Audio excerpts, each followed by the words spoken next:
Um, Hi, my name is Ron, and I'm going to talk about the OLED technology. And we all know that from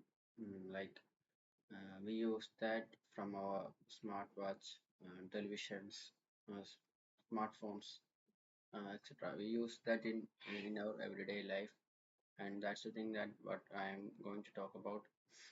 And what is OLED?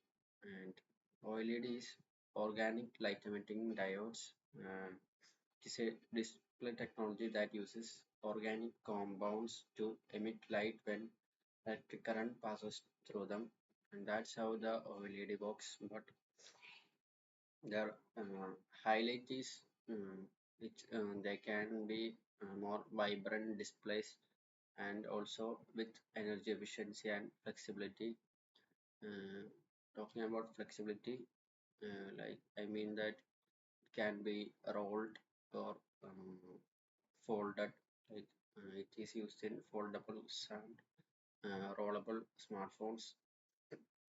And talking about how OLED works, and it have a substrate that can be a glass or a plastic. Like I said, for the flexible thing they use POLED, and that has the plastic substrate, and the other normal one has the glass substrate. And also it has another part called anode, and it removes the electrons and create electron holes. And it has two organic layers, and the two main layers are the one is conductive layer and the other one is emission layer. The conductive layer transport these holes from the anode, and the emission layer produces light when electrons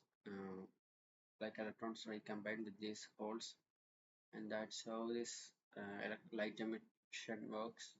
And the duty of cathode is they inject electrons into this massive layer. That's the duty of cathode. And talking about this whole process, when an electric current flows, the organic molecules in the emission layer become excited, and uh, like we have studied this in our 12th standard or something. And these molecules, when returned to the ground state, they emit energy, and that is photons. And that's the thing that we can see the light. As these molecules return, they emit light. So there's no need of any additional technology for lighting. Like in LCDs, we use backlighting to see the colors, but here they emit their own lights without need of any other things. So one part of the energy efficiency is already there, and the advantage is it has a higher contrast and color. Like each pixel is independently controlled. So uh, in the case of very black videos, the background or black parts will be uh, true blacks, and the content space would be more poppy. So it's working like they can completely turn off each pixel for that black region. So it saves more energy because there's no need of lighting all the pixels, and also it can contribute to the high contrast and vibrant display. And the another advantage of it is flexibility. And as I said, it is used in the foldable small phones, and also there's a concept phones called from Motorola and Samsung, just rollable display, or like a smartphone that can be weighed on our hands. And that's the kind of display that we have now. So they can be used there, but this is only prototype. It is not consumer available, and maybe we will see more like that in our future. and it's also very lightweight and because it has no backlight or something like this, so its weight is very less.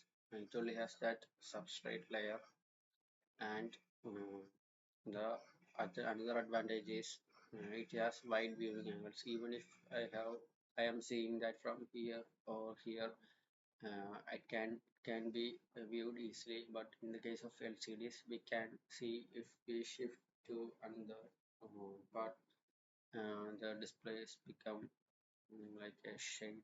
We can see that. That those are the advantages of this, and the challenges for making this is the cost is very high because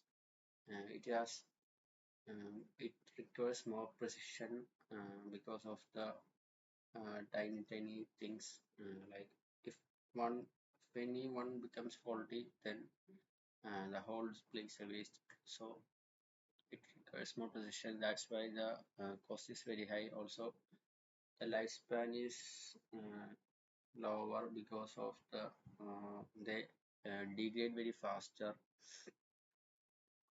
and that affects the device longevity. And another problem they face is burning. We can see that in our like in your smartphone when we keep a wallpaper image for maybe very long time, then after 1 or 2 years we can see a burning on that, like a part of that image is still permanently there. That's burning. It only happens with OLED, and that's an issue. But nowadays companies have more technology to shift the pixels according to that, so reducing the burn-in effect. And um, it is also susceptible to moisture, if because this is organic compound, it can react to water and moisture, so and oxygen. So if something enters inside that display, then it will make that display very faulty. So that's also a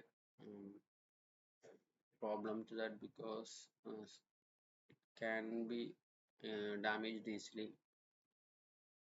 And its applications, like we can use in smartphones, smartwatches, televisions, also in automotive displays, and we can use in lightings, etc. And the future potential I can think of, like mm, it can be used on flexible displays. Like now, the only the smartphones have flexible displays, but in future we may have few flexible or rolling TVs, and also um, it can contribute to the transparent windows. Like it looks like say normal window, but it's actually a screen that we can see. And in the wearable technology, like in dresses or something, because it's plastic, can also be a display.